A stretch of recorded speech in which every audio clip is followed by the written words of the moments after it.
Saang baryo po ba kayo nakatira, Kuya Marco? Sa kabilang baryo lang nito. Wala pa nga 1 taon kami nakatira ron. Huwag mong sasaktan ang apo ko kahit ano pa ang mangyari. Dahil kapag sinaktan mo siya, hahanapin kita kahit saan ka man magpunta at ipapatikim ko sa iyo ang galit ko. Imbes na kalabanin niyo ko, ano kaya kung magsanib puwersa tayo para talunin ang mambabarang na tinutukoy ko?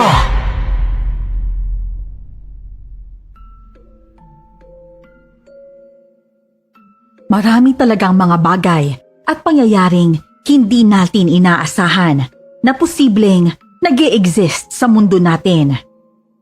Mga elemento, aswang, kulam, barang, at kung ano-ano pang minsan ay tinatanong natin kung totoo nga ba.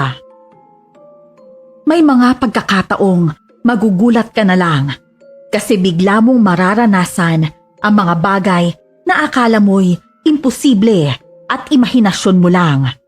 Pero nangyayari pala sa totoong buhay. Gaya na lang ng istoryang gusto kong ibahagi sa inyo ngayon. Magandang araw po, Miss Esperanza. Ako po si Aurora at ito ang aking kwento. Bago ko simulan ng storya, huwag kalimutang mag-subscribe bilang suporta sa ating channel. Aurora, apo, mabuti naman ang takauwi ka na. Saan ka ba nanggaling, ha? Sa bahay po ni na Evalo, dinalaw ko po kasi siya eh. Yun naman pala, bakit para may pinoproblema ka? Hindi maipintay ang itsura mo, Kasi po nabalitaan ko po kasi kay Eva na may sayawan po sa kabilang baryo ngayong gabi. Oh, ano naman kinalaman ng sayawan sa baryong yon at nakabusangot ka dyan? Kasi gusto ko po sanang pumunta ron eh.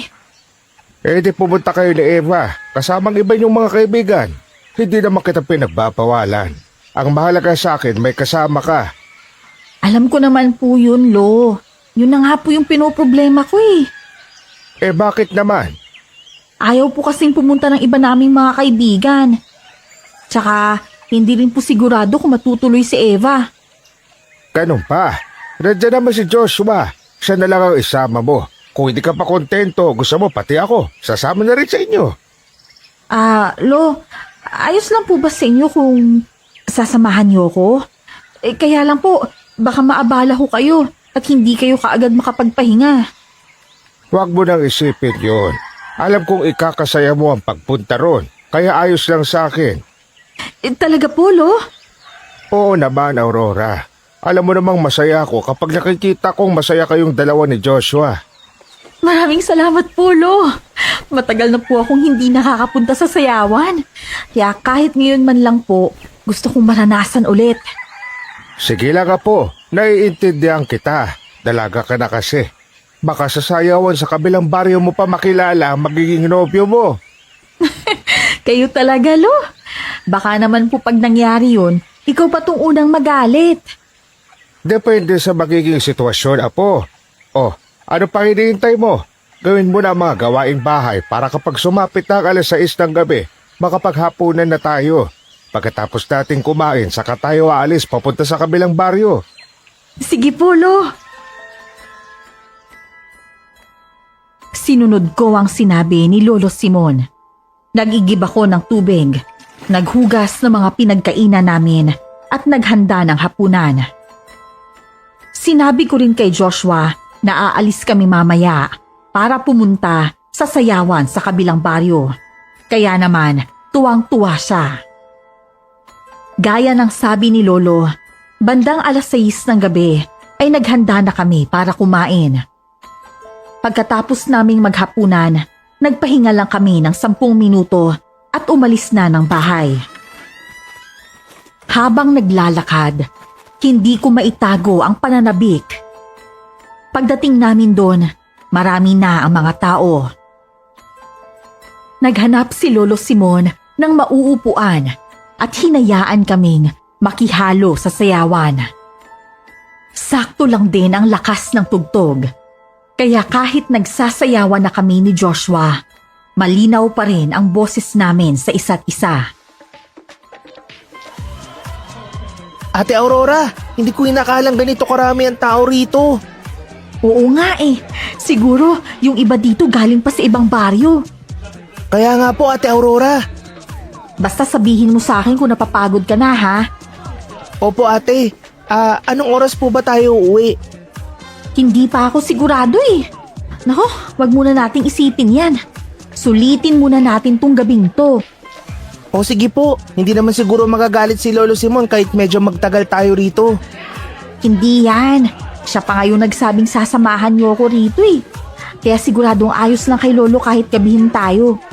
At isa pa, wala naman tayong ginagawa sa bahay. Oo nga, ate. Magandang gabi sa inyong dalawa. Magandang gabi rin. May kailangan po ba kayo?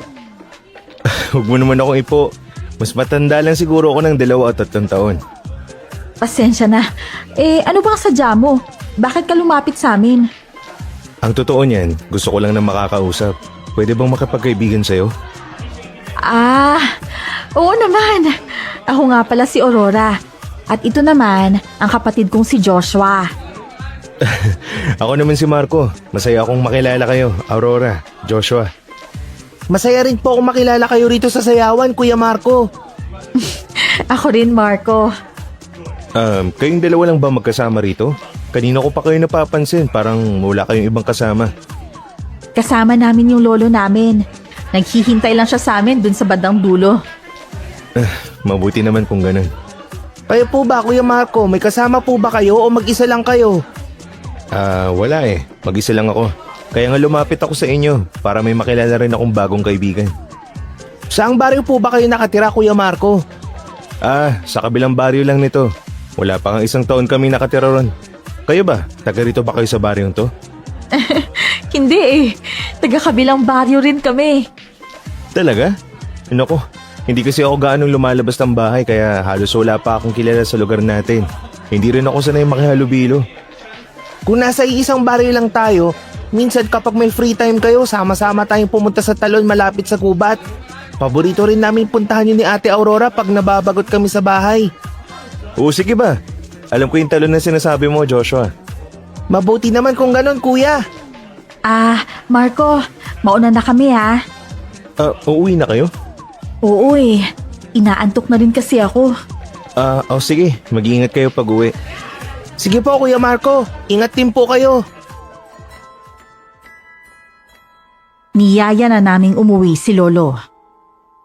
Habang naglalakad pa uwi, naitanong pa ni Lolo ang tungkol kay Marco.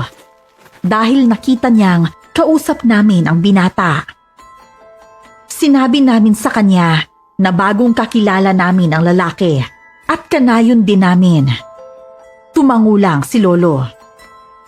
Pagkarating sa bahay, nakatulog kami kaagad dahil sa pagod.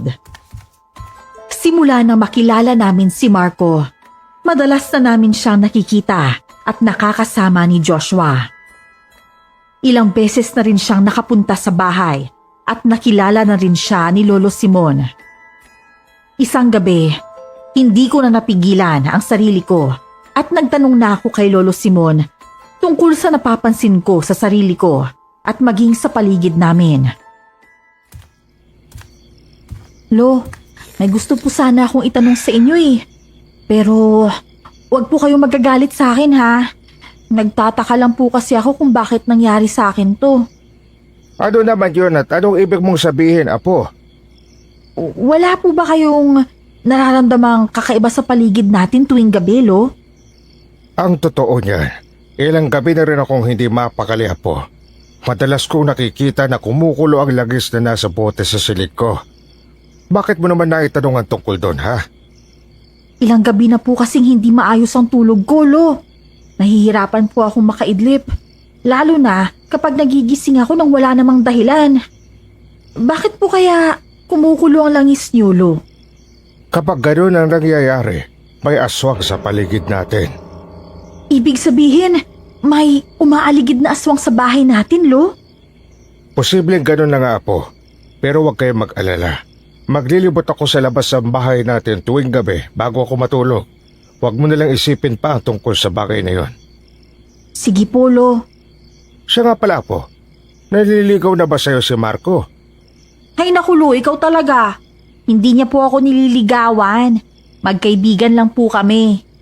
O bakit? Masama ba magtanong tungkol sa bagay na yon? Pansin ko kasing nagkakagaan na kayo ng loob, kaya naisip ko baka nanliligaw na siya sa'yo, Aurora. Hindi po, Lo.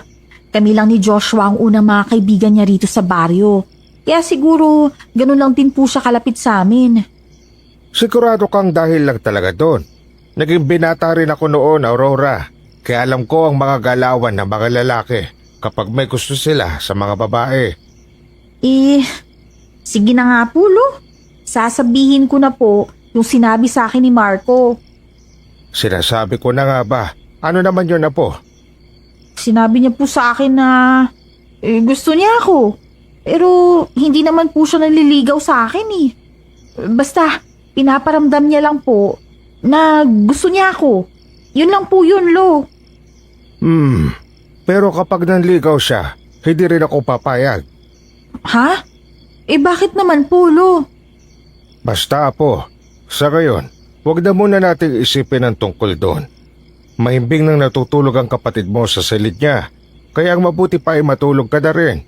Maglilibot lang ako ng ilang sandali sa paligid at matutulog na rin ako pagkatapos. Sige po. Iniwan ko na sa sala si Lolo at pumasok na ako sa silid ko. At simula ng gabing yon, nakatulog na ako ng mahimbing. Kahit pano'y nawala ang takot ko na baka may mangyaring masama sa akin. Isang hapon, hindi namin inaasahan ang pagpunta ni Marco sa bahay. Ganun na lang ang gulat ko dahil may dala siyang bulaklak at pagkain. Magandang hapon sa inyo, Aurora, Joshua at Lolo Simon. Oh, Marco, magandang hapon rin. Anong ginagawa mo rito? Bakit may dala kayong bulaklak at pagkain, Kuya Marco? Siguro para kay Ate Aurora ang mga yan. Tama ka, Joshua. Para nga ang mga ito kay Ate Aurora mo. Nako, nag-abala ka pa, Marco. Ang totoo kasi niyan, Aurora, kaya ako nagpunta rito sa bahay niyo dahil gusto kong formal na magpaalam kay Lolo Simon na maniligaw ako sa'yo. Lolo Simon, pwede ko po bang ligawan ng apo niyo? Marco, Alam niyo, higit isang buwan pa lang po kami magkakilala ni Aurora. Pero gusto ko lang pong ipaalam sa inyo na gusto ko po ang apo niyo, Lo. Hindi po ako nakikipagbiruan dahil seryoso po ako sa kanya. pasensya ka na, Marco. Alam kong kapakanan ko lang din ang iniisip ni Lolo Simon. Sana maintindihan mo. Alam kong seryoso ka sa apo ko. Pero sa ngayon, hindi ako papayag na manligaw ka kay Aurora, Marco. Pasensya ka na, iho. Ayos lang po, Lolo Simon. Inaasahan ko na rin po ang bagay na ito. Mag-iingat ka, Marco. Wala kang dapat ihingi ng pasensya, Aurora. Ayos lang naman sa akin yun. Makapaghintay ako kung kailan na pwedeng manligaw sa'yo. Ang mabuti pa siguro, iho, umuwi ka na. Sige po, Lolo Simon. Pero hindi ibig sabihin nito na susuko na agad ako dahil lang hindi ho kayo pumayag ngayon. Ipapakita ko po sa inyo na seryoso po ako sa panliligaw ko sa apo nyo. Sige po, mauna na po ako. Sige, mag-iingat ka, iho. Lolo naman tinakot niyo pa si Marco. Sinasabi ko sa'yo, Aurora, hindi ako papayag. Kayo po ang bahala, Lo. Huwag ka magalala po. Kung matutupad niya ang sinabi niyang hindi kanya susukuan, hahayaan ko rin naman siyang ligawan ka. Sa gayon, hindi na muna dahil gusto ko pang mas makilala ang binatang yon. Halalo, tignan niyo ang mukha ni Ate Aurora, namumula po. Kinikilig po siya kay Kuya Marco eh. Sinasabi ko na nga ba may gusto ka rin sa kanya, ate. Oo na. Ay, ang sarap mong batukan, Joshua. Ang sarap mo rin asarin, ate, dahil madali kang mapikon eh.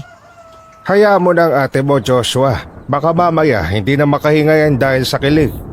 Isa ka pa, Lo Lagot ka ngayon sa akin, ate. Subukan mo lang pagalitan ako dahil tutuksin kita kay Kuya Marco. Dahil sa nangyari ng araw na yon, nakaramdam ako ng kakaibang kilig. hindi ko na talaga maitatanggi na gusto ko rin si Marco. Gaya ng sabi niya kay Lolo Simon, hindi siya sumuko. Ilang beses pa siyang nagpabalik-balik sa bahay para magpaalam kay Lolo na ligawan ako. Palagi rin siyang tinatanggihan ni Lolo Simon, pero hindi pa rin siya tumigil. Hanggang isang hapon, may sinabi si Lolo kay Marco na ikinagulat ko. Hindi ka talaga titigil sa ginagawa mo, yan, iho. Ilang beses na kitang tinanggihan pero lakas pa rin ang loob mo. Hindi po, Lolo Simon. Gaya ng sabi ko sa inyo noon, seryoso po ako sa apo nyo. Handa ako maghintay hanggang pumayag na po kayo na ligawan ko si Aurora. O sige, haaminin kong bilib din ako sa tapang at dedikasyon mo.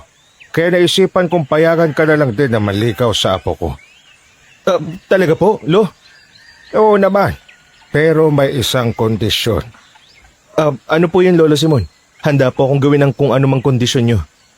Simple lang ang gusto ko. Huwag mong sasaktan ang apo ko kahit ano pa ang mangyari. Dahil kapag sinaktan mo siya, hahanapin kita kahit saan ka man magpunta at ipapatikim ko sa iyo ang galit ko. Pangako po, Lo. Hindi ko po gagawin yun kay Aurora. Alam mong iniingat-ingatan ko yung mga apo ko at ayaw kong umiiyak sila. Naiintindihan mo naman siguro ang ibig kong sabihin, Marco. Opo, Lo. Sinisigurado ko po sa inyo na hindi kayo magsisisi sa naging pasya nyo. Aalagaan at mamahalin ko po ang apo nyo, Lolo Simon. Mabuti lang klaro tayo sa isa't isa. Apo, narinig mo naman ang sinabi ko. Pumapayag na akong ligawan ka ni Marco. Sana naman masaya ka na, lalo na at halata rin naman ng binatang ito na gusto mo rin siya. Lolo naman eh! Natawa sila sa naging reaksyon ko. Hindi ko mapigilan ang pamumula ng mukha ko dahil sa mga nangyari. Simula noon, niligawan na ako ni Marco. Halos araw-araw siyang pumupunta sa bahay para bisitahin ako at magdala ng pagkain. Hindi ko na pinatagal ang panliligaw niya.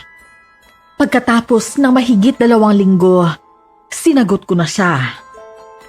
Naisip kong hindi ang panliligaw ang pinapatagal, kundi ang relasyon. Dahil doon, madalas na kaming nagkikita at nagkakasama. Masaya naman ako dahil mukhang nakuha na rin niya ng buo ang loob ni Lolo Simon. Pero isang beses, nagulat ako nang magkita kami ni Marco.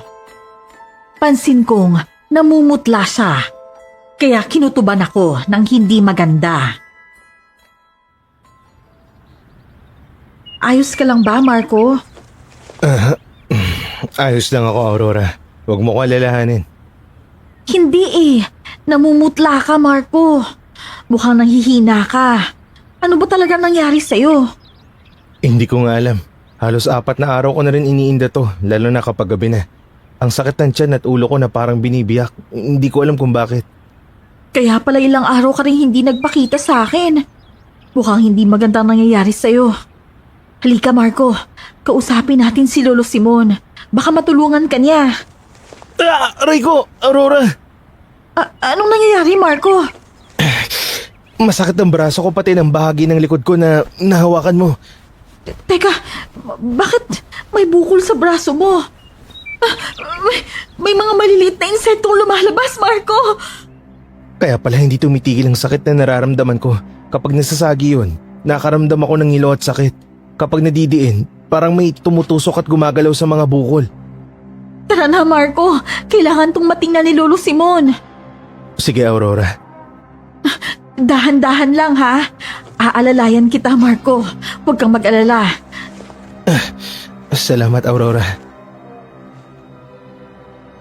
Mabagal kaming naglakad pauwi ng bahay. Pagkarating namin doon, agad na napansin ni Lolo Simon na may kakaiba kay Marco. Mabilis niya kaming nilapitan at tinulungan akong alalayan si Marco na nanghihina na. Lalo pa siyang namutla. Tinulungan ko si Lolo na ihiga si Marco.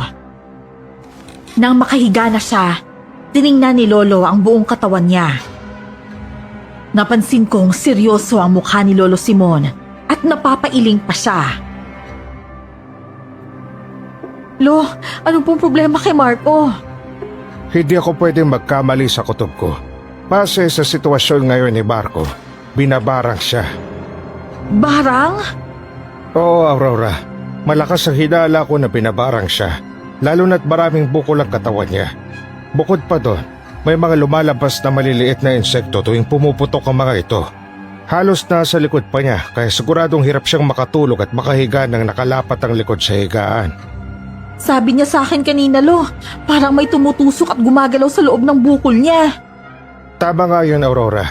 Napapansin ko nga yan at posible mga insekto nga ang nasa loob ng mga bukol niya. Sigurado akong sobrang sakit ng nararamdaman ng binatang ito kapag nangyari yun. Ano bang pwede nating gawin, Lo? Huwag ka na mag-alala, tutulungan ko si Marco. Susubukan kong gamutin siya sa abot ng makakaya ko, Apo. Sa ngayon, hayaan muna natin siyang magpahinga.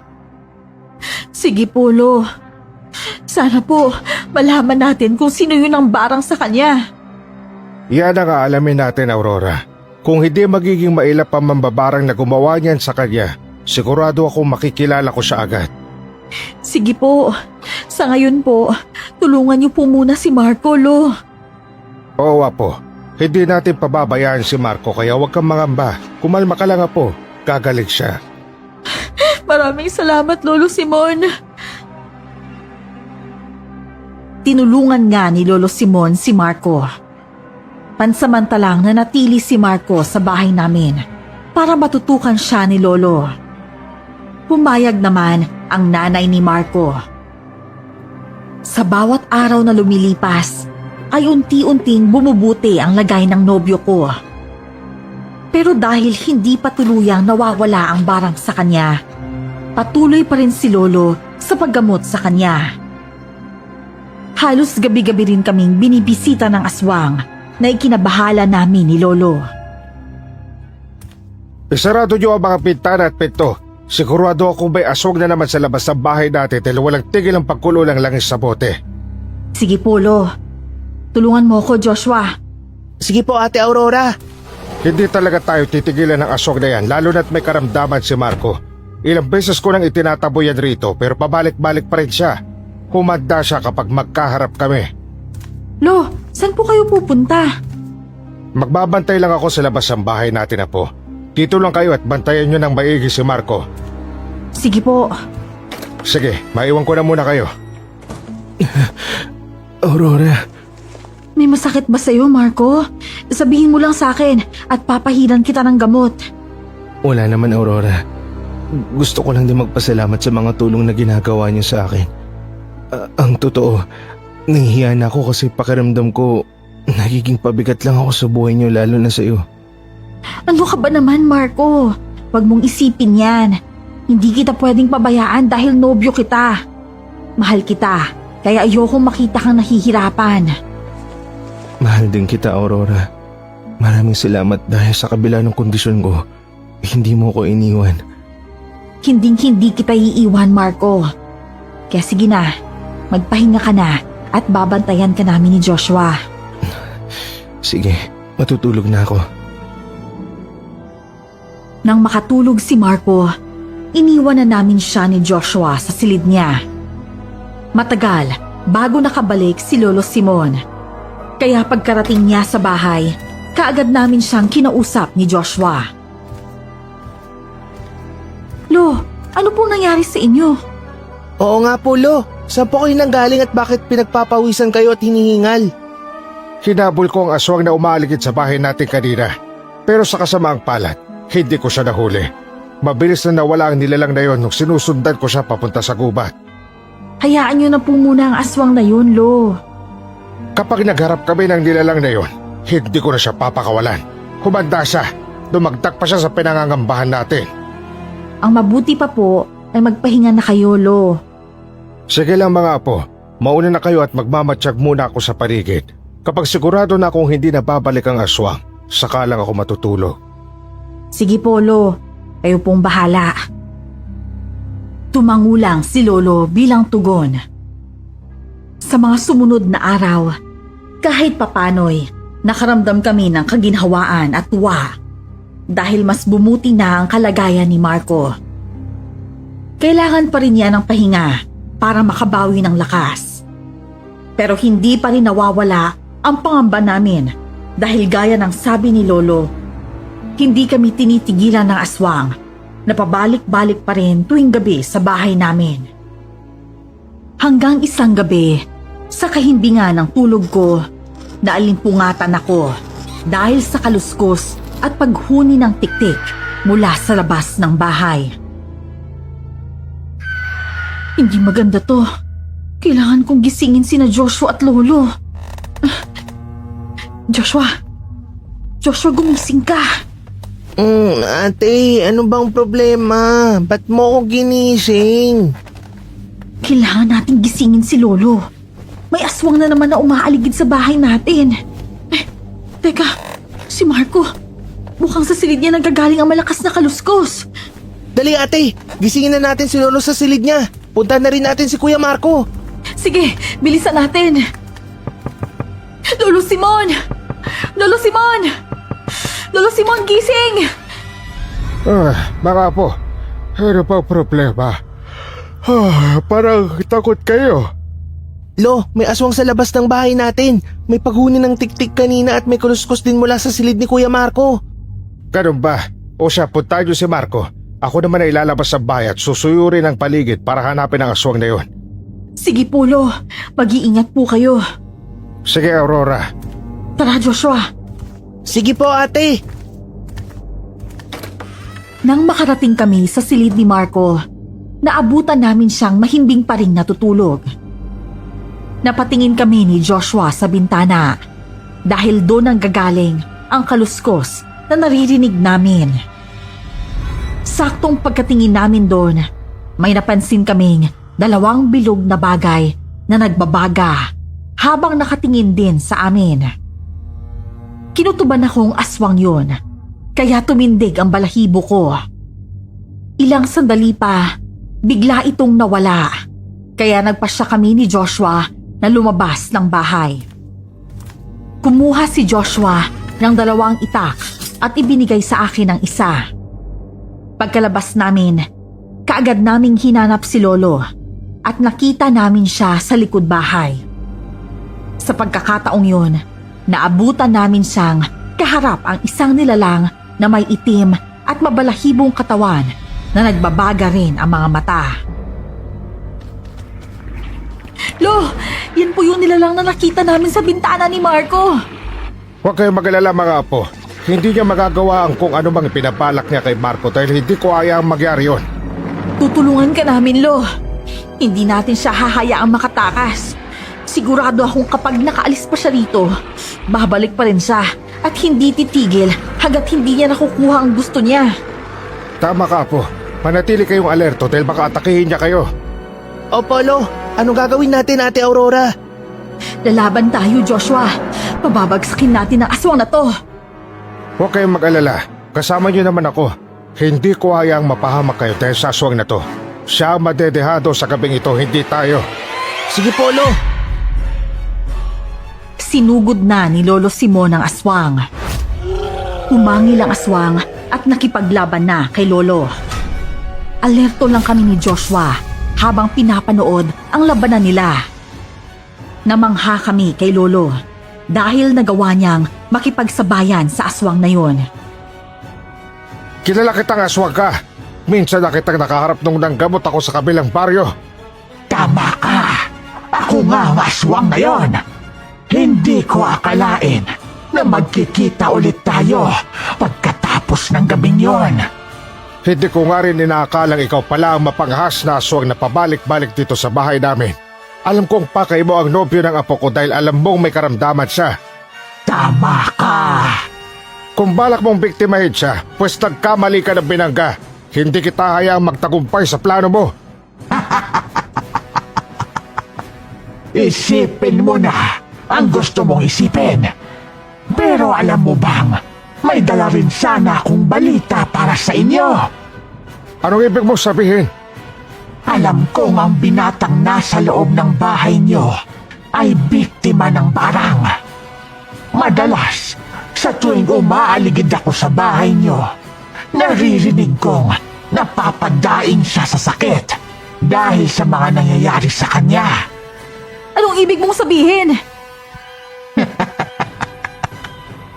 Alam kong hindi kayo maniniwala sa akin.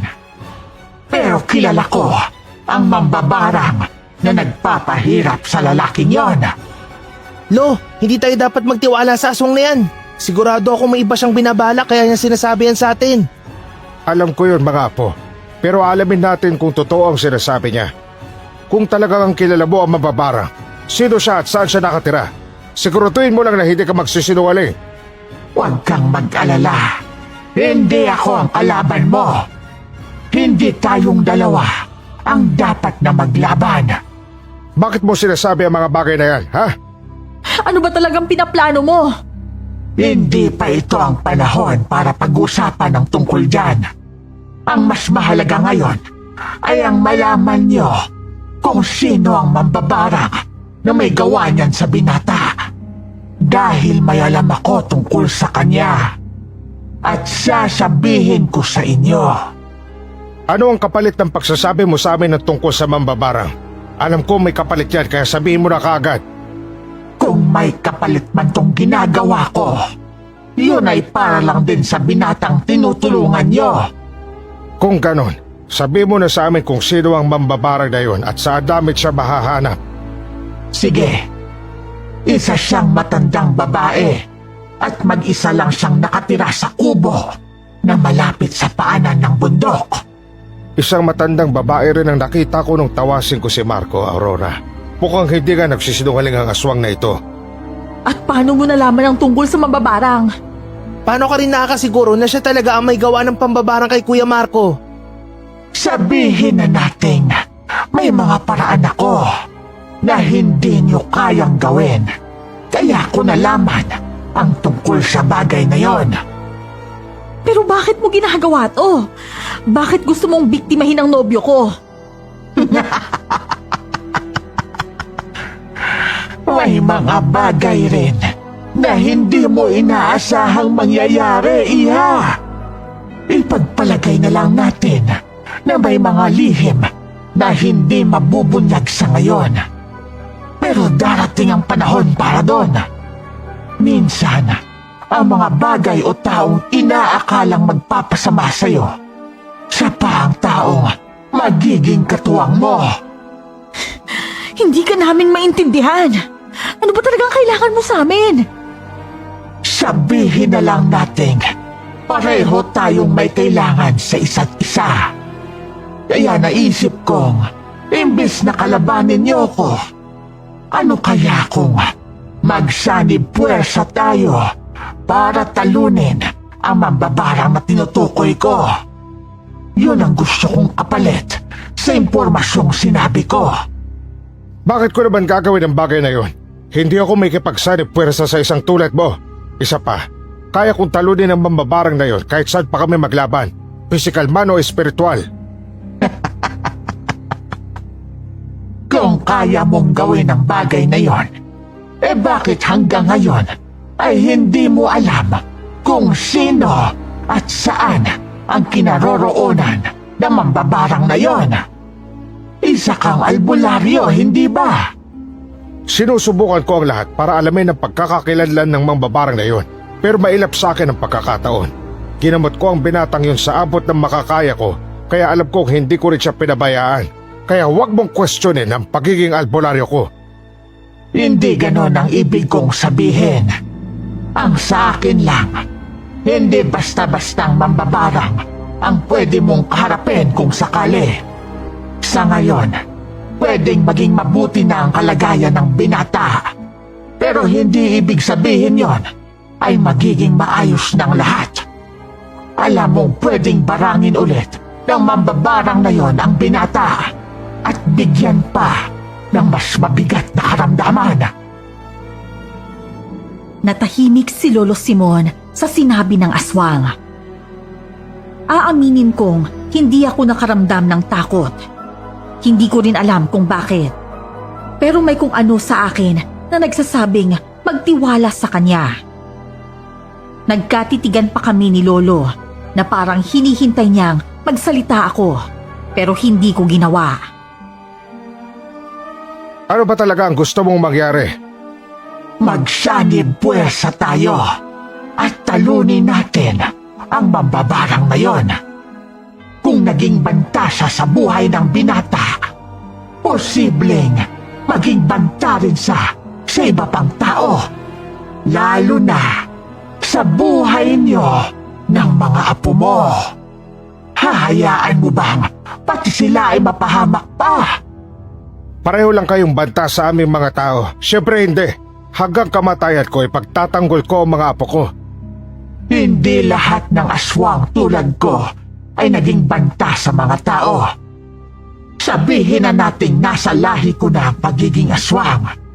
Pero sa katagalan ng panahon, nagagawa kong kontrolin ang sarili ko.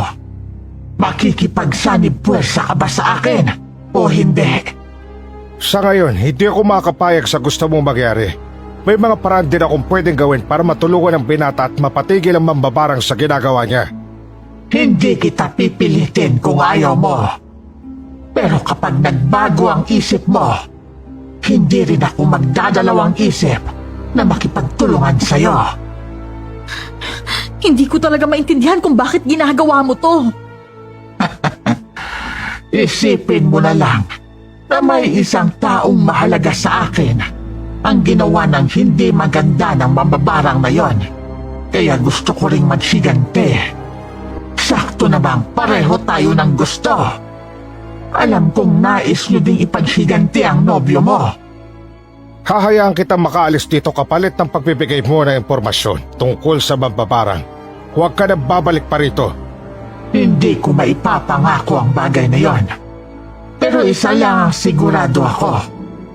Kapag nagbago ang desisyon mo tungkol sa sinabi ko, handa akong gawin ang lahat para mapabagsak lang ang mambabarang na yon. Nang sinabi niya yon, ay agad na siyang umalis. Pumasok na rin kami sa bahay ni na Lolo. Tiningnan namin si Marco. Himbing na himbing pa rin siya sa kanyang pagtulog. Nang gabing yon, hindi ako makapaniwala sa lahat ng nangyari.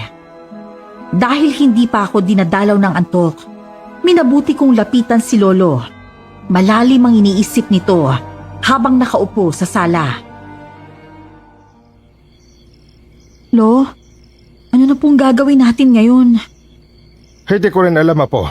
Iniisip ko lang din ang mga sinabi ng aswang na yon. Marahil may punto siya. Siguro hindi naging sapat ang kakayahan ko para malaman agad kung sino ang mambabarang na nagpapahirap kay Marco. Lo, wag niyo pong sabihin yun. Alam kong ginagawa niyo po ang lahat para mapabuti ang kalagayan ng nobyo ko. Sa buong buhay kong nanggagamot, sa tingin ko, ang kalagayan ni Marco ang pinakamabigat na hamog dumating sa akin. Bakit naman po, Lo? Mailap sa akin ang mambabarang. Ilang beses ko na siyang sinubukang harapin sa labanang espiritual. Sa mundong kami lang ang pwedeng makapasok, pero hindi siya nagpapakita. Boses lang niya ang narinig ko. Hindi ko man lang makita ang mukha niya. Hindi ko alam kung bakit si Marco ang pinagbalingan niya. Kasi matikas siya. Hindi siya nagsasalita. Ano pong ibig niyong sabihin? Pisikal at espiritual ang mga paraan para labanan ng isang albularyo ang mga mambabarang o mangkukulam. May isang mundo kung saan tanging ang may kaalaman, kaliwa man o kanan, ang pwedeng pumasok. Kaya po ba nawawalan kayo ng malay kapag ginagamot niyo si Marco? Ilang beses ko na pong napapansin yun, Lo. Oo, Apo. Kapag gano'n ang nangyayari, nasa ibang mundo ang diwa ko. Mundo kung saan pilit kong hinaharap ang kalaban, pero hindi siya nagpapakita. Gusto kong tapusin ang laban namin doon. Kapag natala ko siya ron, tapos na dapat ang lahat. Pero hindi umaayon sa akin ang tadhana. Naiintindihan ko na po ngayon, Lo, kung bakit nangyayari yun sa inyo. Pero, ano po ngayon ang plano natin? Hindi ko rin alam, Apo. Sa ngayon, ipagpapatuloy ko ang ginagawa ko kay Marco. Sana tuluyan na siyang gumaling. Ayoko rin may masamang mangyari sa inyo. Lalo na't makagantihan tayo ng mambabarang dahil sa pagtulong ko. Maraming paraan ang taong yon para gumanti. Kaya nababahala ako sa kaligtasan niyo. Pasensya na po, Lo. Nadadamay at nahihirapan na rin po kayo. Huwag mong isipin yun, Apo. Hindi natin pwedeng pabayaan si Marco. Alam ko malulungkot ka kung mapapahamak siya at ako rin. Para ko na rin, Apo, ang binatang yon. Napalapit na rin ang loob ko sa kanya kaya hindi ko rin kayang nakikitang naghihirap siya. Maraming salamat po, Lo. O siya, matulog ka na, Aurora.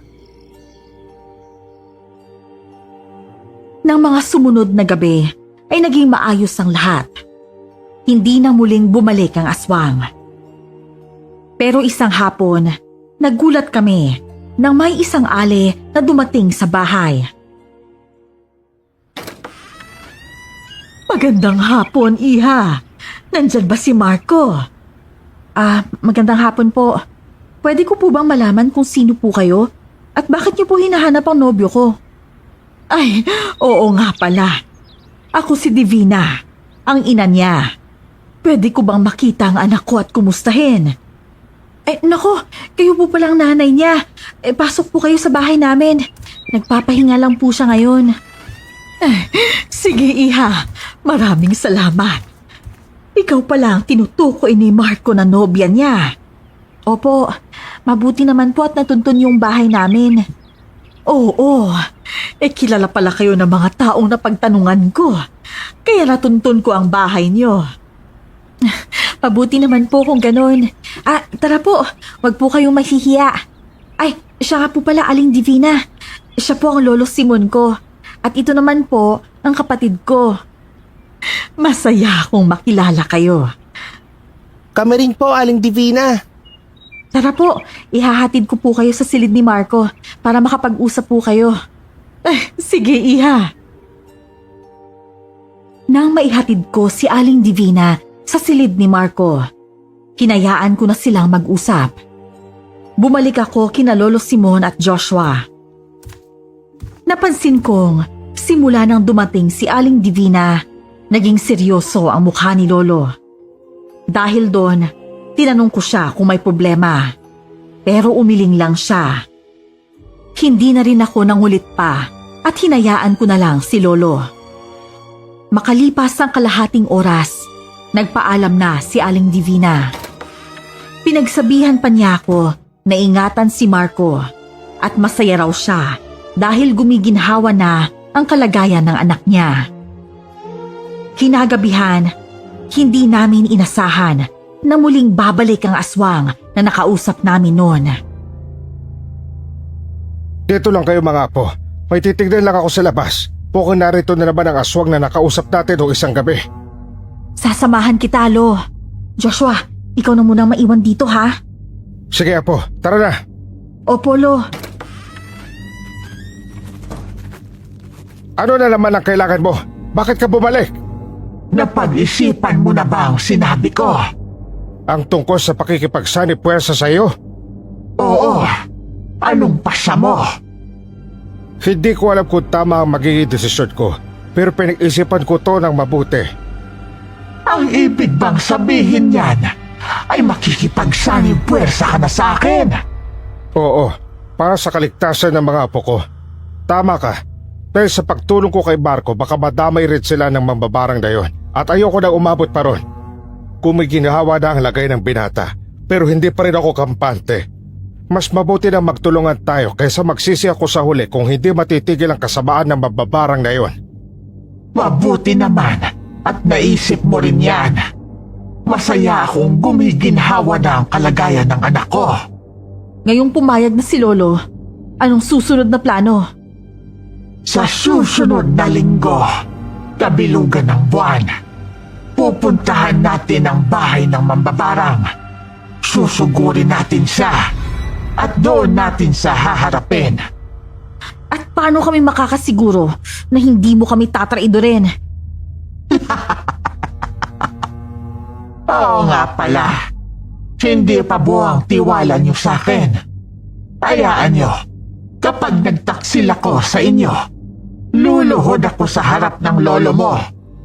At ako na mismo ang magsasabing, patayin niya ako. Sige, naninigurado lang kami. Kung yan ang plano mo, pumapayag ako. Magkita tayo sa lugar ng mambabarang sa gabing yon. Aasahan ko ang sinabi niyo. Hindi na kami nakapagsalita pa ni Lolo dahil umalis na ang aswang. Pumasok na kami ng bahay para makapagpahinga.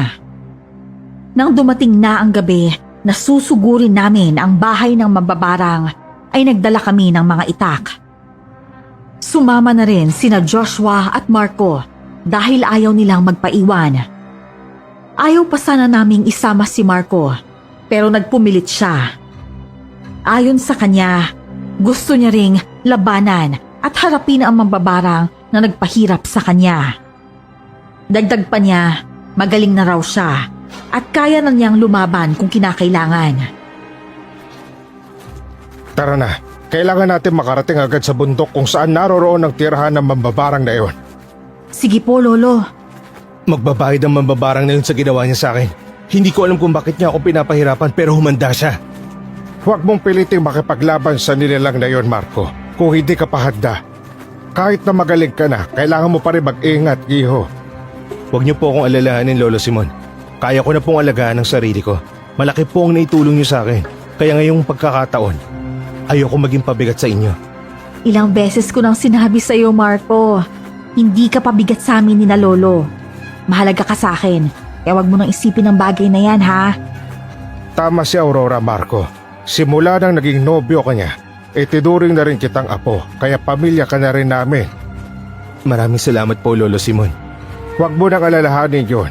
Ang mahalaga ngayon ay kung paano tayo makakaganti sa mambabarang na yon. Malamang alam na niyang may tumutulong sa'yo kaya gumagaling ka. Sigurado akong may posibilidad na balikan niya ako o ang mga apo ko. Hindi mangyari yun, Lo.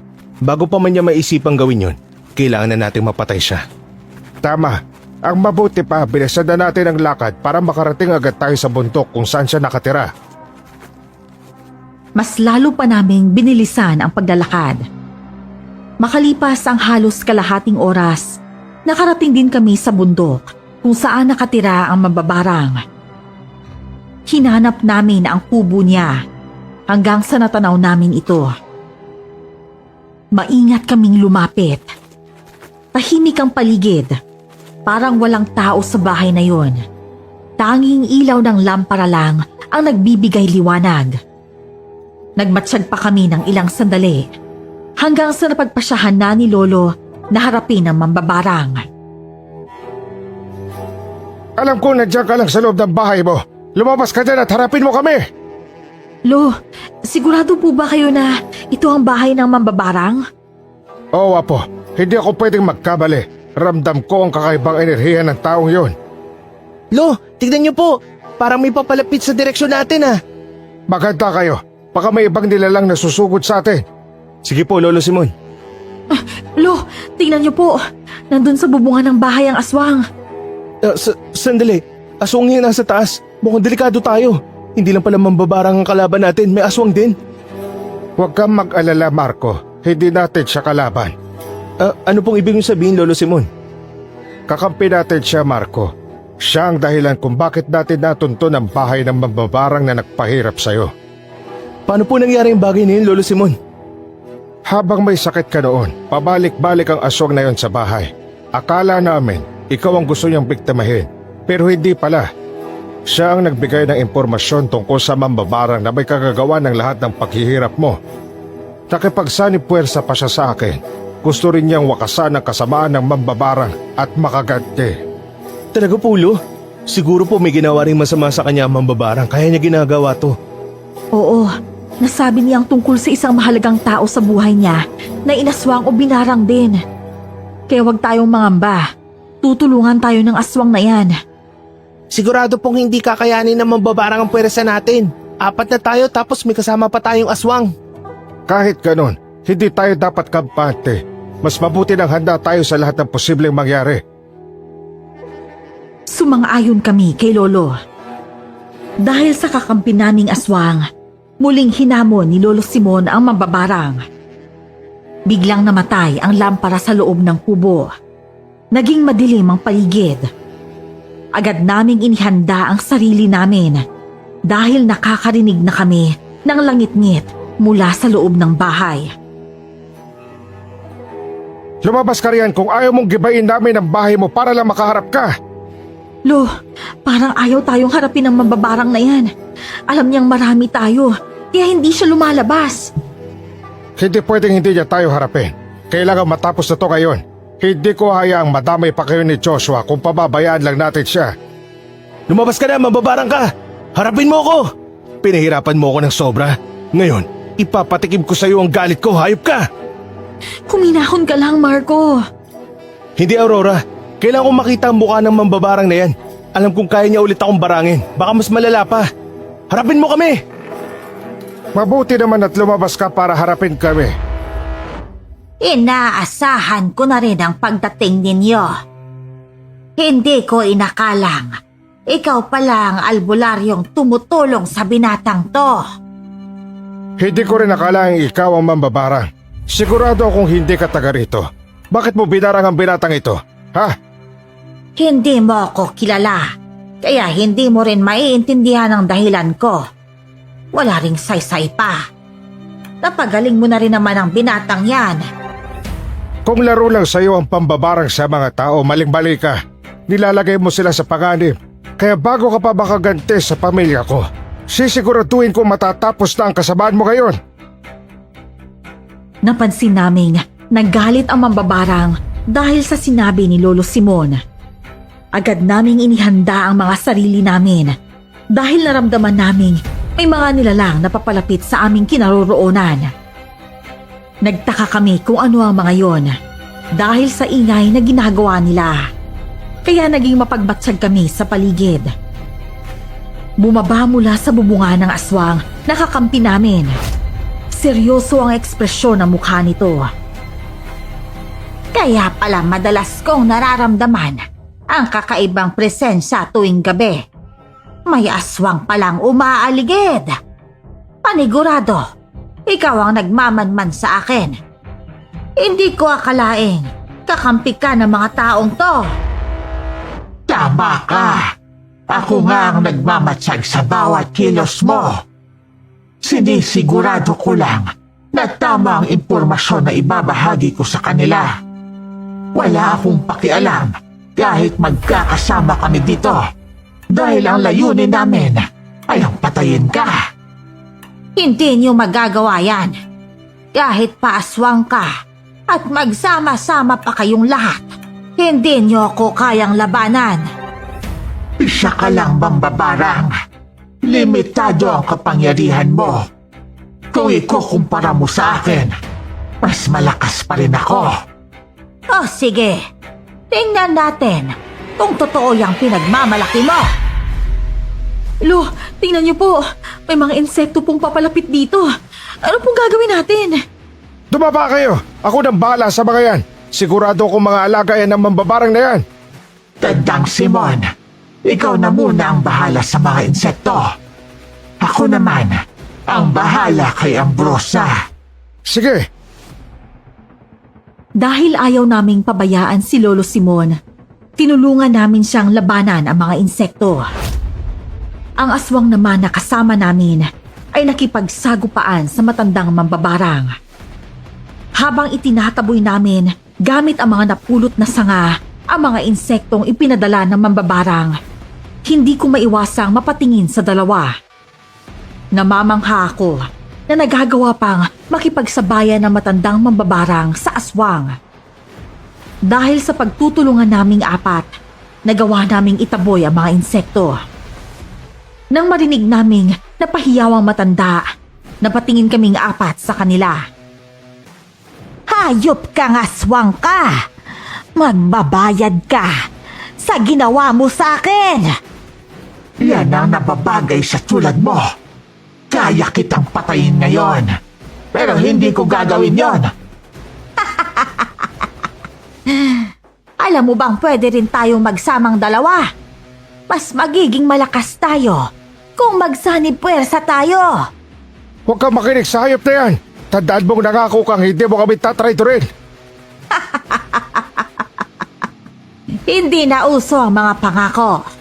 Kung gusto mong mabuhay sa mundong to, minsan, mas masarap gumawa ng mga bagay na nakakasama para sa iba.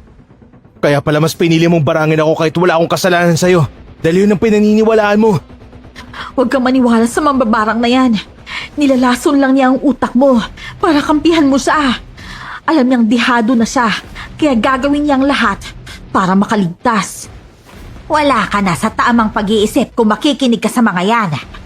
Ang mga nilalang tulad natin na mas malakas kesa sa karaniwang tao ang dapat na magsanib puwersa. Tama ka rin naman dyan, tanda.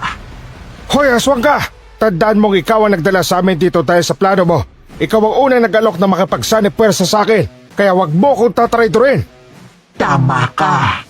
Pero sa pagkakataong to, mas pipiliin ko ang pumanig sa alam kong makakabuti para sa akin. Lo, ano na po gagawin natin? Mukhang babaliktad na ang aswang sa atin. Mukhang nalin lang po tayo ng aswang na yan, Lolo Simon. Hindi to maganda, Lo. Kapag nagsanib puwersa sila, tayo naman po ang mahihirapan. Huwag kayong mag-alala. Pareho ko silang haharapin. Hindi ako natatakot kahit magsama pa silang dalawa. Tama yan, aswang. Tayo ang dapat maging magkakampi. Kayong apat, ano na ngayon ang gagawin ninyo? Ngayong, nabawasan kayo ng isang malakas na kasama. Kung iniisip mong kakampi ako sa isang tulad mo, nagkakamali ka. Hindi ako tanga para gawin yon. Lalo na't ikaw ang dahilan kung bakit muntik nang malagay sa panganib ang buhay ng anak kong si Marco. Hindi. Anong gagawin mo? Malakas na ibinalibag ng aswang ang matandang mambabarang. Gamit ang kanyang mahahabang kuko, ibinaon niya yon sa tiyan ng matanda, kaya napahiyaw ng malakas ang matandang babae. Nagkatitigan kaming apat nang marinig namin ang sinabi ng aswang. Mabilis ding lumapit ang nilalang sa amin para kausapin kami. Nanatili namang nakahiga ang matandang mambabarang. Pilit iniinda ang sakit dahil sa sugat na natamo mula sa aswang. Marco, ako to, si Nanay Divina mo. Huwag kang mag-alala, anak. Ipaghihiganti natin ang ginawa ng mambabarang na ito sa'yo. Parang ikaw ang Nanay Divina ko. Kaya sa pagkakaalam ko, hindi siya aswang. Magkaiba kayo. Saan ka pupunta, Marco? Aalis ako. Uuwi ako sa bahay namin para kumpirmahin kung totoo ang sinasabi ng aswang na yan. Hindi siya si Nanay Divina. Marco! Bumalik ka rito! Huwag kang umalis, Marco. Ipapaliwanag ko sa'yo ang lahat. Marco, pakinggan mo siya. Siguradong may dahilan ang lahat ng to. Sama-sama tayong pumunta dito, kaya magkakasama rin tayong aalis. Lo, tignan niyo po yung matandang mambabarang. Nag-iba po siya ng anyo. Hindi maganda ito. Hindi lang pala mambabarang ang matandang yun. Isa rin siyang aswang. Tama nga ang hinala ko. Hindi ka lang simpleng mambabarang dahil may tinatago ka pang ibang pagkatao. Lo, kung aswang po ang matandang yun, anong tawag sa kanya? At bakit ganito ang anyo niya? Naging butot balat siya. Nakakatakot dahil lumuluwa ang mga mata niya. Wala rin siyang ilong dahil nasasakop ng napakalaking bunganga niya. Base sa itsura ng aswang na yon, isa siyang hurus-hurus. Ngayon ko na po narinig ang aswang na yun Minsan lang kung makainkwentro ang mga nilalang na ganyan. Hindi sila agad nakikilala bilang aswang dahil bukod sa itsura nila, napagkakamalan silang mambabarang o mangkukulam. Bakit naman, Polo? Kakaibang uri ng aswang ang mga tulad nila dahil may alam sila sa kulam at barang. Matalino sila gaya ng mga lamang lupa, kaya hindi rin sila basta-basta. Lo, ano na pong gagawin natin ngayon? Wala na tayong magagawa kundi labanan siya. Narito na tayo sa ganitong sitwasyon kaya lalaban tayo. Mag-iingat tayo. Kilala ang mga hurus-hurus bilang mga aswang na nakatira sa bahay na naglalakad. Hindi imposible ang bahay niya ay kayang maglakad. Kaya pala nakipagsanib puwersa ka kay Lolo Simon. Dahil alam mong hindi mo madaling matatalo ang aswang na yun ng mag-isa. Sabihin natin ganun na nga. Ginawa ko yun, pero hindi para ipahamak kayo rito. Gusto ko lang na may tumulong sa akin para ipaghigante ang ginawa ng mambabarang na yun sa'yo, anak. Huwag mo ko tawaging anak! Hindi ko si Nanay Divina. Hindi na nakaimik pa ang aswang. Saktong sumugod na rin sa amin ang matandang mambabarang na isa rin palang aswang. Kahit 5 na kaming nakakalaban niya, hindi pa rin namin siya magawang tamaan. Mabilis ang kilos niya at halos hindi namin masundan. Maging ang aswang nakakampi namin ay nahirapan na rin kalabanin siya. Nasa ganoong sitwasyon kami nang marinig naming lumangit-ngit ang bahay ng matandang aswang. Nanlaki ang mga mata namin nang makitang naglakad nga ito palapit sa kinaroroonan namin. Lo, tignan niyo yung bahay ng matandang aswang. Gumagalaw po siya at papalapit sa atin. Yan ang sinasabi kong mas delikado pa siya kesa sa aswang na to. Huwag tayo magpapasindak sa kanila. Tayo ang nanghas pumunta rito kaya dapat ipakita natin na mas matapang tayo. Kaya ko na ang laban na to. Manatili ka na lang dyan. Tumigil na po ang bahay sa paglalakad, Lo. Dahil sa sinakambi ng matanda. Huwag kayong mag-alala. Hindi siya sasali sa laban natin. Para maging patas, isa lang akong lalaban. Isa, laban sa 5. Huwag kang pakampante na malakas ka. Tandaan mo, may kahinaan ng kahit sino na ikakabagsak din ng isang tulad mo. O sige, malalaman natin kung sino ang matitirang buhay sa ating 6. Iisa-isahin ko kayong lahat. At ihuhuli kita, binata. Ikaw ang dahilan kung bakit nawala ang kaisa-isa kong apo na siyang nagbigay ng saya sa buhay ko. Anong ibig mo sabihin? Hindi kita maintindihan. Naalala mo si Rika? Ang apo ko na iniwan mo ng walang paalam. Dahil sa ginawa mo, inuha niya ang sariling buhay niya. At ngayon, wala na akong kasama dahil wala na siya. Matagal na kaming hiwalay ng apo nyo. Hindi niya lang matanggap ang nangyari. Wala akong pakialam. Hindi kita mapapatawa dahil doon. Kaya pala binarang mo ko para ipaghiganti ang apo mo. Oo, mabuti na lang at may damit kang nakuha niya. Kaya yun ang ginamit ko. Walang yaka! Hindi ako makapaniwala sa mga nalaman ko. Napatingin ako kay Marco na galit sa matandang aswang. Maging ang aswang na kasama namin ay ganun din.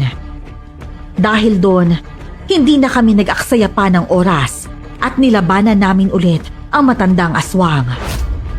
Sumugod din siya sa amin, kaya wala na kaming nagawa kundi ang salubungin at tagain siya. Pero dahil mabilis ang kilos niya, bigo kaming matamaan siya.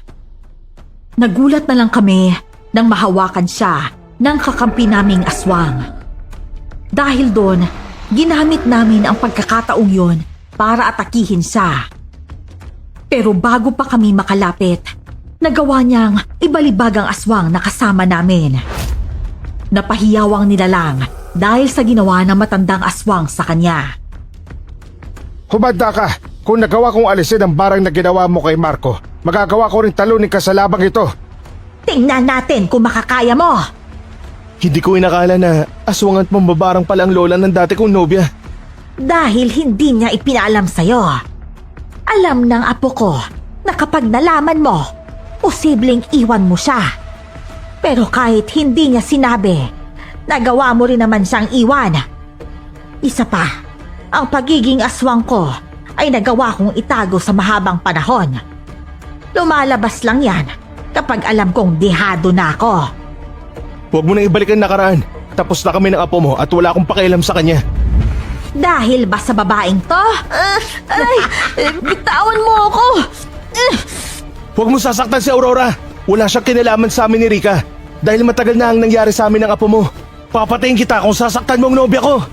Bitawan mo nga po ko kung ayaw mo pukutin ko ang ulo mo at sunugin kasama ng bahay mo. Ate Aurora! Kung hindi naging masaya ang apo ko sa'yo, hindi ka rin sasaya dahil papatayin ko ang babaeng to. Hindi kita hayaang gawin yan. Papatayin kita. Tanggapin mo tong itag na to, hayop ka! Sabay-sabay na umatake ang mga kasamahan ko. Napahiyaw ako dahil may kung anong bumabaon na matulis na bagay sa tagiliran ko. Hindi ko alam kung ano yun, pero ramdam na ramdam ko ang sakit sa tuwing mas bumabaon pa ang bagay na yon. Dahil sa pagsugod nila sa aswang, nagawa akong bitawan ito. Kaagad naman akong inasikaso ni Marco at Joshua, habang sina Lolo at ang kasama naming aswang ay patuloy na nakikipaglaban sa matanda. Pagbabayaran mo ang ginawa mo sa apo ko, hindi kita bubuhayin pa! Pagbabayaran mo rin ang ginawa mo kay Marco. Higit pa sa tunay na anak ang turing ko sa kanya. Wala akong pakialam sa mga ipinaglalaban nyo. Dahil nasimulan ko na rin naman ang pakikipaglaban sa inyo, tatapusin ko na lang din ang labanang to. Sisiguraduhin kong sa ating lahat, ako na lang ang matitira. Papatayin ko kayo. Gawin mo kung kaya mo. Baka nakakalimutan mong gaya mo. Isa rin akong aswang. Isa ring albularyo ang kaharap mo. Kaya alam kong hindi mo rin kami basta-basta matatalo na lang. Kahit ilan pa kayo, at kahit ano pa ang katauhan ninyo, hindi ko kayo aatrasan. Tama na ang daldalan at tapusin na natin ang laban. Matirang matibay. Muling naglaban ang tatlo. Nanatili kaming nanonood sa kanila. Hindi ko rin maiwasang mapaungol dahil humahapdi ang sugat na natamo ko mula sa matandang aswang. Napansin kong naluluha si Marco, kaya pinagsabihan ko siyang huwag akong alalahanin.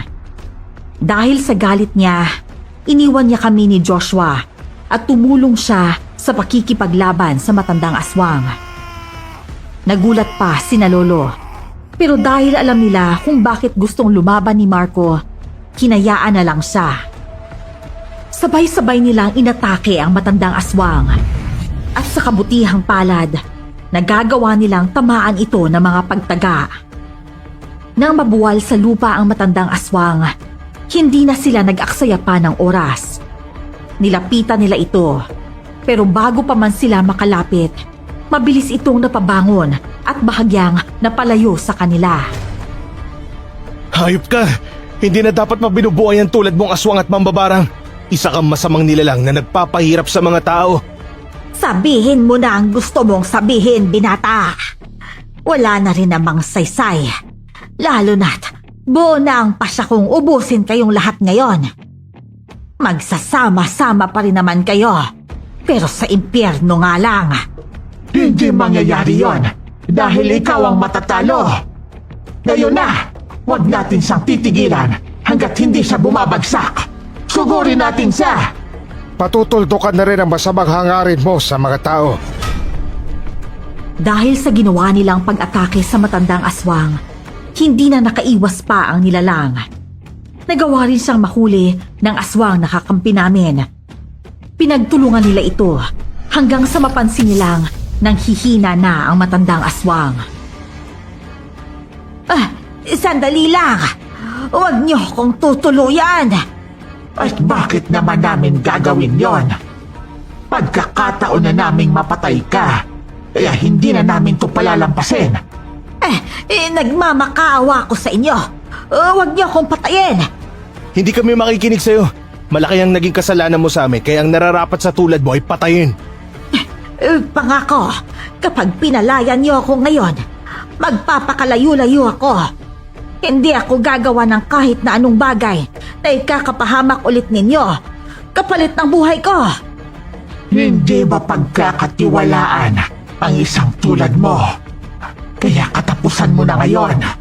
Sandali lang. Bakit po, Lolo Simon? Alam kong nadadala lang tayo ng galit natin sa aswang na ito dahil sa mga ginawa niya sa atin. Pero naisip kong hindi naman natin kailangan gawin ito sa kanya. Hindi natin siya kailangan patayin pa at tugisan ng mga kamay natin. Nakalimutan mo na ba ang ginawa ng hayop na to? Tingnan mo ang apo mo. Nagawa rin niyang saktan. Kahit na, may ibang paraan naman para hindi na rin siya makagawa pa ng masama sa mga tao. Ano naman yun, Lolo Simon? Alam ko kung paano idiskumunyo ng isang mambabarang na tulad niya. Kung hahayaan natin siyang mabuhay, hindi rin niya magagamit ang kakayahan niya sa pambabarang dahil wala nang silbi pa yon. Handa akong gawin yon, basta mabuhay lang ako. Kung ano ang magiging pasya ninyo, yun na rin ang masusunod. Dahil kung ako lang tatanungin, mas gugustuhin ko na lang na patayin ang aswang na to. Sumasang-ayon ako sa inyo, Lolo Simon. Tama naman po kayo. Mas mabuti na rin pong malinis ang konsensya natin. Mabuti naman kung ganon. Tara na, sumunod kayo sa akin at gagawin ko ang orasyon para idiskumunyo ng mambabarang na ito. Sige po, Lolo Simon. Lo, tulungan niyo po kami ni Ate Aurora.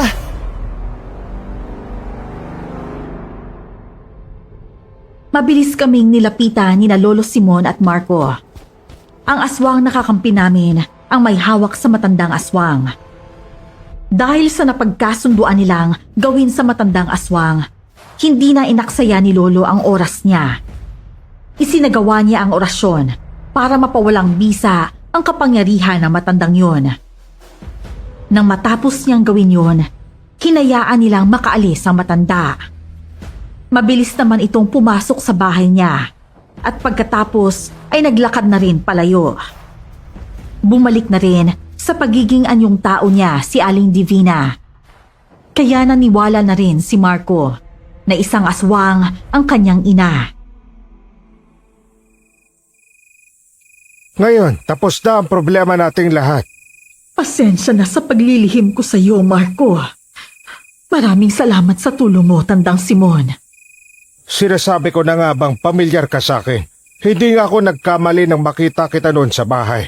Naisip ko rin ikaw at ang aswang na gustong makipagsanib puwersa sa akin ay iisa. Mabuti nga po at pumayag kayo. Gusto ko lang na maipaghiganti si Marco dahil labis akong nag-alala sa kanya nang mapansin kong may nagbabago sa kanya. Alam kong posibleng binarang siya noon dahil madalas kong naririnig na may mga insekto sa paligid ng bahay namin. Kaya hinayaan ko siya sa inyo. Isa pa, nagkaroon ako ng pagkakataon para isagawa ang plano kong alamin kung sino ang mambabarang na nagpapahirap sa kanya. Kaya pala simula nang manirahan si Marco sa bahay namin, walang tigil ang pagkulo ng langis namin tuwing gabi. Binibisita mo lang pala siya. Opo, hindi ko rin maiwan si Marco dahil kahit hindi ko siya tunay na anak, napamahal na rin siya sa akin dahil itinuturing ko siyang totoo kong anak. Maraming salamat po, Nay. Malaki yung utang na loob ko sa inyo. Pero sa susunod, huwag na kayong maglilihim sa akin. Ilang beses ko nang tinanong sa inyo noon ng katotohanan tungkol sa mga napapansin ko sa inyo, pero itinatanggi nyo. Ayoko lang na iwanan mo ko kapag nalaman mong aswang ako. Pero hayaan mo, anak. Wala na akong ililihim pa sa'yo. Patuloy ang usapan namin hanggang sa makauwi kami ng bahay. Nagpaalam naman sa amin si Aling Divina at hinayaan si Marco na manatili pa sa bahay namin. Kaagad naman akong ginamot ni Lolo at mabuti na lang at hindi gaanong malalim ang sugat ko. Nagpagaling din ako. At sa paglipas ng mga araw, mas lumalim pa ang samahan namin ni Marco. At hindi ko inasahan ang ginawa niya isang gabi. Una pa lang kitang nakita, alam kong gusto na kita, Aurora. Nagpapasalamat ako sa lahat ng mga ginawa niyo para sa akin. Sa pagkakataong ito, hayaan mong pagsilbihan kita hanggang sa pumuti ang mga buhok natin. Handa ka na bang samahan ako hanggang sa tumanda tayo, Aurora? Anong ibig mong sabihin, Marco? Nakapagpaalam na rin ako kay Lolo Simon at pumayag siyang pakasalan kita. Ikaw na lang ang hindi pa. Papayag ka ba, Aurora? Oo, Marco. Pumapayag akong pakasalan ka. Maraming salamat, Aurora. Mahal na mahal kita. Mahal na mahal din kita, Marco. Sobrang saya namin ni Marco. At ganun din ang aming mga pamilya. Ikinasal nga kaming dalawa at nagpasyang sa bahay namin manirahan. Minsan naman ay dinadalaw namin si Nanay Divina at minsan ay siya naman ang pumupunta sa bahay namin. Dahil nagkaroon ng komplikasyon sa katawan si Lolo Simon, namatay siya. Kasama naming namuhay ang kapatid kong si Joshua. Sa ngayon, masaya pa rin kaming namumuhay bilang mag-asawa kasama ang 4 naming mga anak. Ang kwentong ito ang nagpapaalala sa akin na hindi sa lahat ng bagay maganda ang naidudulot ng paghihigante. May mga pagkakataong kailangan din nating piliin ang mga bagay na magbibigay sa atin ng malinis na konsensya para mamuhay ng tahimik at masaya. Hanggang dito na lang po ang kwento ko, Miss Esperanza. Maraming salamat po sa inyo. More power po sa channel nyo.